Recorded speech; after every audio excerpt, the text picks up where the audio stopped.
In Asia's skies, more than 1 billion journeys hinge on just two airports, one in Vietnam and one in China, each built not just for size, but to command the region's future.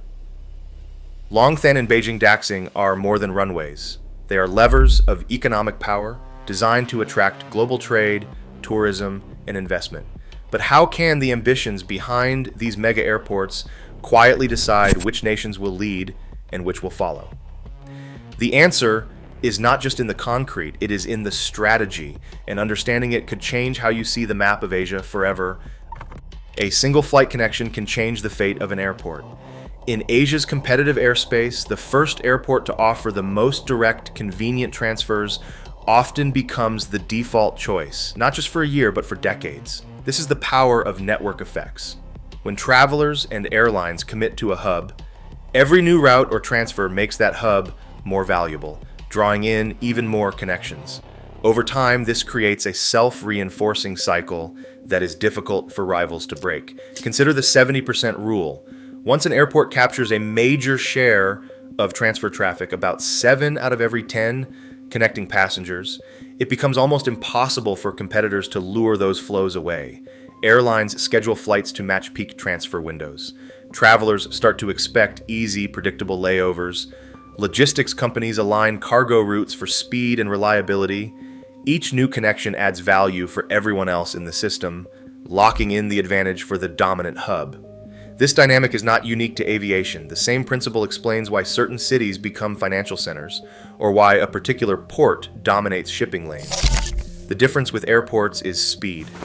In just a few years, a well-placed hub can reshape trade routes, business travel, and even tourism patterns across entire regions.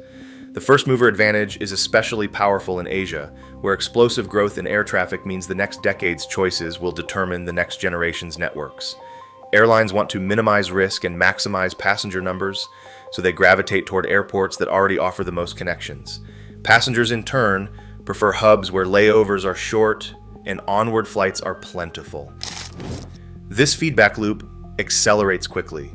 The more flights an airport offers, the more attractive it becomes, and the harder it is for new challengers to catch up. If you enjoy understanding why countries invest billions into projects like this, not just how big they are, consider subscribing. This channel breaks down the ideas shaping the future before they become obvious.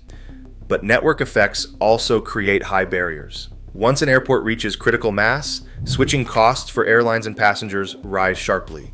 Entire alliances may be built around a single transfer point. When a hub reaches that 70% threshold for transfer capture, it does not just serve as a waypoint, it becomes the unavoidable crossroads of a continent. Competing airports, even if they are newer or technically advanced, must work much harder to attract carriers and build up their own transfer flows from scratch. This is why the battle between Longthan and Daxing matters so much. The airport that secures the lion's share of transfer traffic will not just gain more flights, it will quietly shape the direction of trade, tourism, and investment for years to come. The logic is simple. In a world where connections mean power, the airport with the most links wins. Geography alone does not guarantee an airport's dominance, but it shapes the rules of the game. The true power of a hub comes from its ability to reach outward, drawing in passengers, cargo, and investment from far beyond its city limits.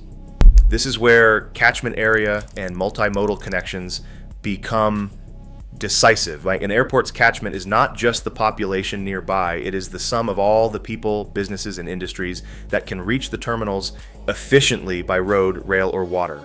When highways, expressways, and rail lines converge on a single airfield, the airport's influence stretches far beyond its immediate surroundings, turning it into a magnet for economic activity. For Longthan, the logic is clear. Expressways and planned light rail lines will connect the airport to Ho Chi Minh City's financial districts, major ports, and sprawling industrial parks. This web of connections means manufacturers in Dong Nai and Binh Duong can ship goods globally with minimal delay, while travelers from across southern Vietnam can reach international flights without detouring through congested city centers. Road upgrades and future rail links are designed to shrink travel times between the airport and the region's economic heartlands, expanding Longthan's reach to millions more potential passengers and shippers. When cargo can move seamlessly from factory to airport to ship, the entire supply chain becomes faster and more competitive.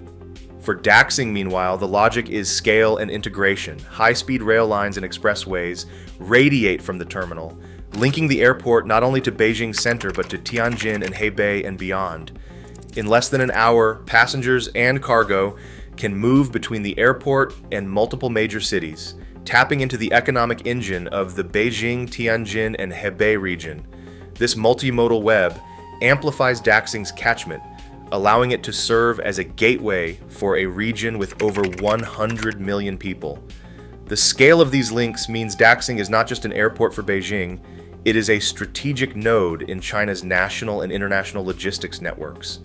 The impact of these connections is not limited to speed or convenience. When an airport sits at the intersection of multiple transport corridors, it becomes the default route for trade, tourism, and investment. Airlines schedule flights to match rail arrivals, logistics firms build warehouses nearby, and new hotels and conference centers spring up to serve growing demand. The airport's gravity pulls in new business, creating a positive feedback loop that reinforces its role as a regional powerhouse.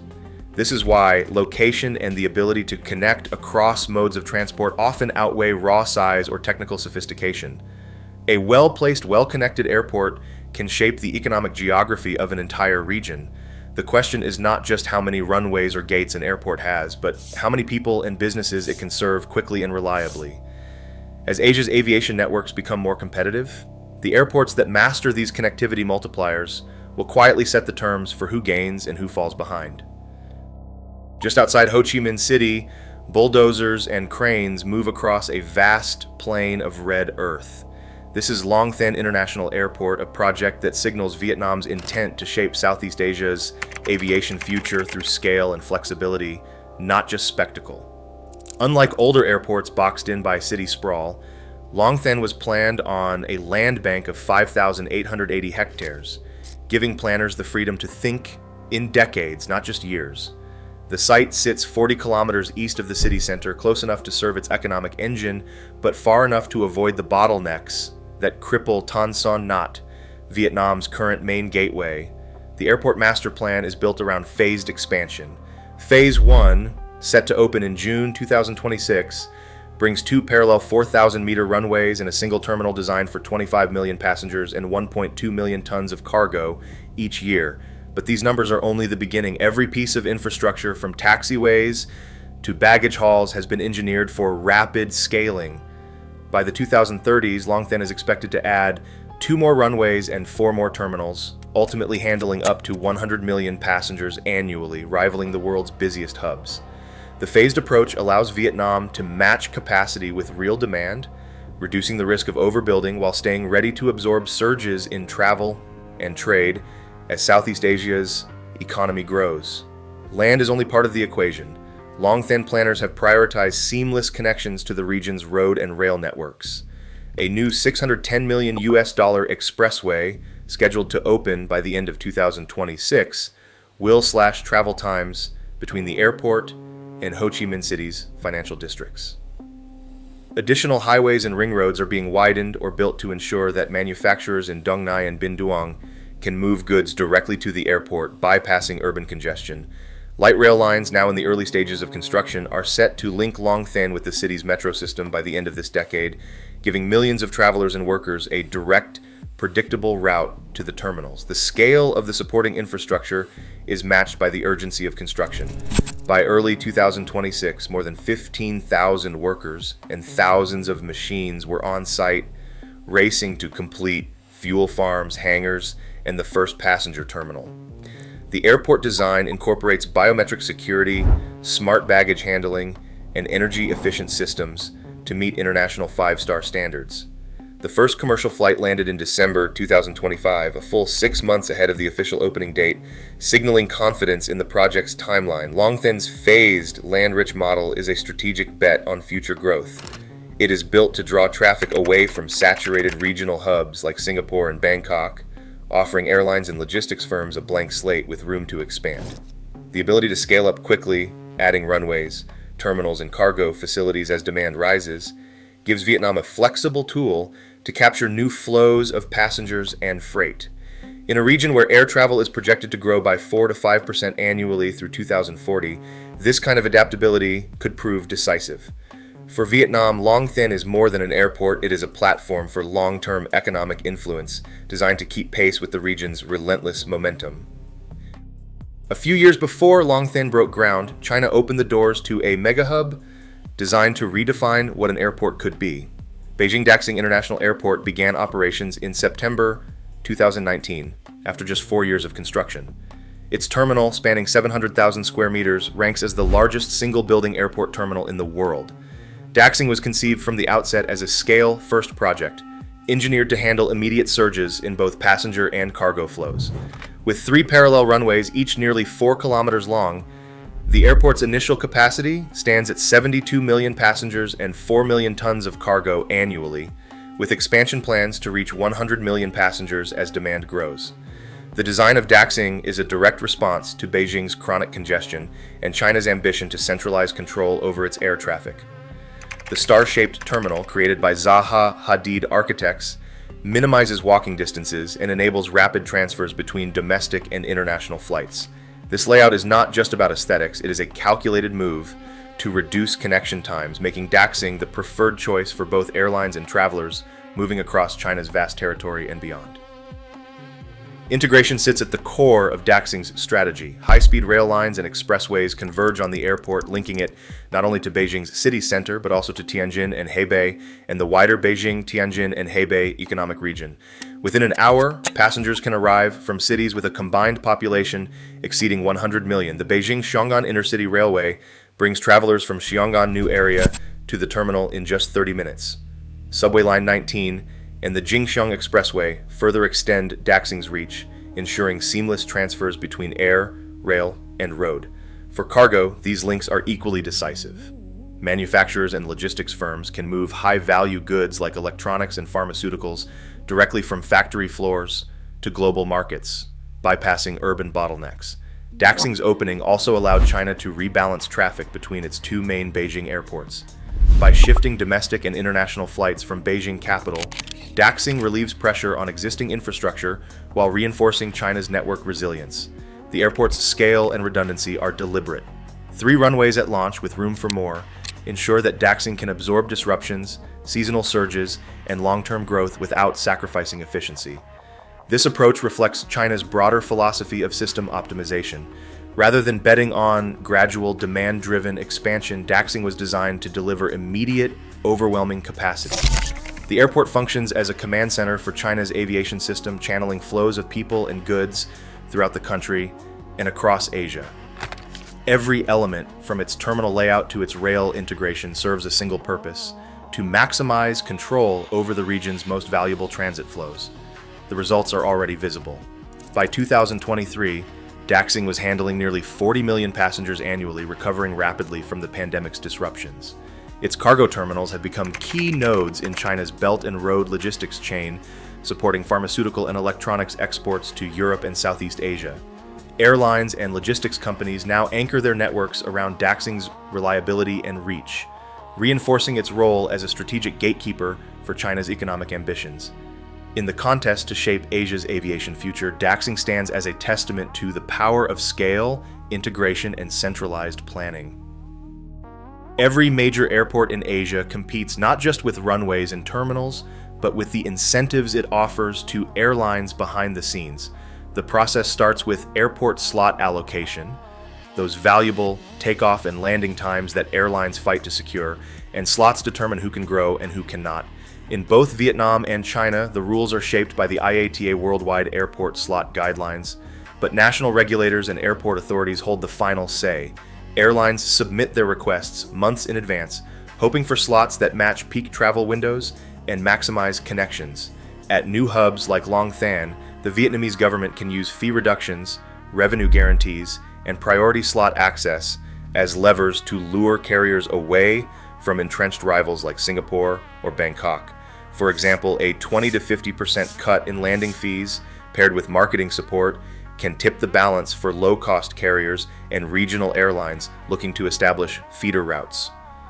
For larger alliances like SkyTeam or Star Alliance, more aggressive packages are possible. guaranteed minimum revenues, flexible slot timing, and expanded fifth freedom rights that let foreign airlines carry passengers between third countries. These incentives are not just theoretical. In Beijing, Daxing's opening saw the state direct China Southern and Air China to shift major operations from the older capital airport, with regulatory mandates overriding commercial inertia. The effect is clear. When airports deploy these tools, they can trigger a 20 to 30% shift in route flows within just a few years, locking in new patterns of connectivity. The stakes are high for both regulators and airlines. Once an airport captures a critical mass of transfer slots, meaning about 70% of connecting flows, network effects make it nearly impossible for competitors to win those routes back. Alliances, schedules, and even passenger habits begin to revolve around the new hub, raising the cost of switching and reinforcing the airport's dominance for decades. Airports that aim for dominance face a paradox. The very scale that promises control can also create hidden vulnerabilities. During the pandemic, Beijing Daxing's vast concourses and multiple runways stood mostly empty for months. With international flights slashed and domestic demand suppressed, the airport operated at a fraction of its designed capacity. Airlines rerouted or grounded fleets, and the terminal's star-shaped layout, built for tens of millions of annual travelers, became a reminder of how quickly demand projections can unravel. While Daxing's integration with high-speed rail and expressways cushioned the blow by supporting cargo and domestic routes, the experience exposed the risks of building for maximum throughput before the market was ready to fill it. Longthan's phased approach is not immune to uncertainty. Infrastructure delays, whether in road upgrades, rail links, or customs facilities, can undermine the airport's ability to capture transfer flows as planned. If a single expressway faces bottlenecks or a rail connection slips past its scheduled opening, the airport's catchment shrinks, and airlines may hesitate to commit new routes. In Southeast Asia's competitive environment, even a one-year lag in connectivity can mean the difference between becoming the region's preferred hub or watching traffic consolidate elsewhere. For cargo operators, higher trucking costs and unpredictable transfer times can erode the cost advantages that Longthan is counting on to pull business from established rivals. Both models, immediate scale and phased expansion, carry their own forms of risk. A scale-first strategy can leave infrastructure underused and slow to recover from shocks, while a phase-first approach may lag if demand surges faster than construction can keep up. The only certainty is that Asia's aviation future will be shaped not just by ambition, but by the ability to adapt when reality diverges from the blueprint. Right now, air traffic in Asia is doubling every 15 years, and where flights land shapes who controls tomorrow's trade routes. As Longthan rises and Daxing expands, the real contest is over who sets the terms for billions of journeys ahead. In this race, infrastructure is not just concrete, it is a lever for influence. The future of Asia's skies is being built one runway at a time.